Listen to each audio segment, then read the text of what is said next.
Otoritas Jasa Keuangan atau OJK mengusulkan perubahan ketentuan skema co-payment 10% pada asuransi kesehatan menjadi skema risk sharing 5% ke Komisi 11 DPR RI. Usulan ini sejalan dengan isi dari rancangan peraturan OJK atau RPOJK tentang penguatan ekosistem asuransi kesehatan yang akan menggantikan ketentuan dalam surat edaran OJK nomor 7 tahun 2025. Kepala Eksekutif Pengawas Perasuransian, Penjaminan dan Dana Pensiun OJK, Ogi Prastomiono menyatakan pada RPOJK yang diajukan, skema risk sharing 5% akan dikecualikan untuk kondisi darurat yang disebabkan kecelakaan dan penyakit kritis yang dinyatakan dalam polis asuransi. Pembahasan skema baru ini sendiri dilakukan secara perdana. Usai sebelumnya Komisi 11 DPR RI meminta OJK menunda pemberlakuan surat edaran OJK nomor 7 tahun 2025 karena diberlakukannya atau karena diperlukannya pembahasan lebih mendalam mengenai ketentuan co-payment di produk asuransi kesehatan.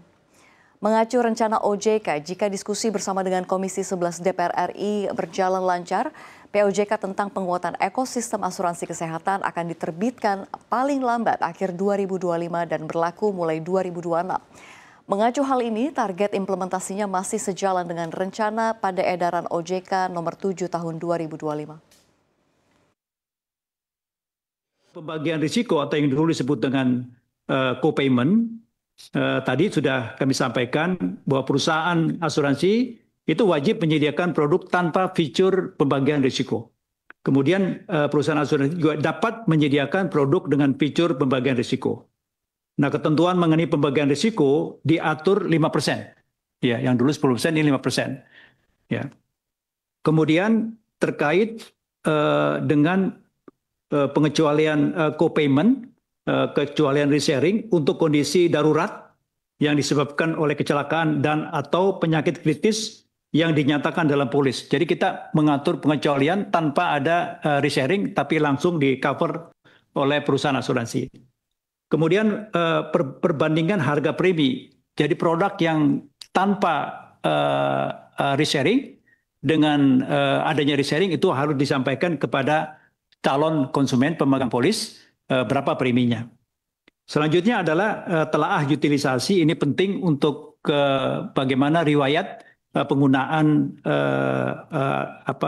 pertanggungan oleh masing-masing peserta. OJK juga membeberkan kalau hingga tahun 2024 ada sebanyak 78 dari 146 perusahaan asuransi yang beroperasional di Indonesia yang memiliki produk asuransi kesehatan. Jumlah premi dan pemegang polis asuransi kesehatan pun terus meningkat.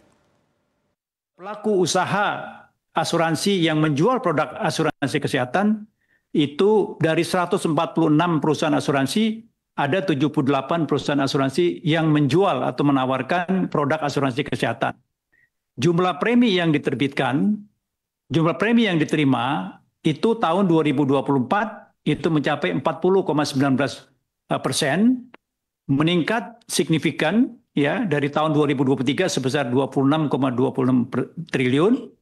Kemudian jumlah polis yang diterbitkan sampai dengan akhir tahun 2024 itu mencapai 31,3 juta polis yang diterbitkan, bertambah signifikan dari 2023 sebesar 29,29 juta polis. Rasio pembayaran klaim terhadap pendapatan premi asuransi kesehatan terus melandai. Kepala Eksekutif Pengawas Perasuransian, Penjaminan dan Dana Pensiun Otoritas Jasa Keuangan, Ogi Prastomiono mengatakan hingga Juli 2025 klaim asuransi kesehatan tercatat sebesar 61,28% untuk asuransi jiwa dan 66,7% untuk asuransi umum.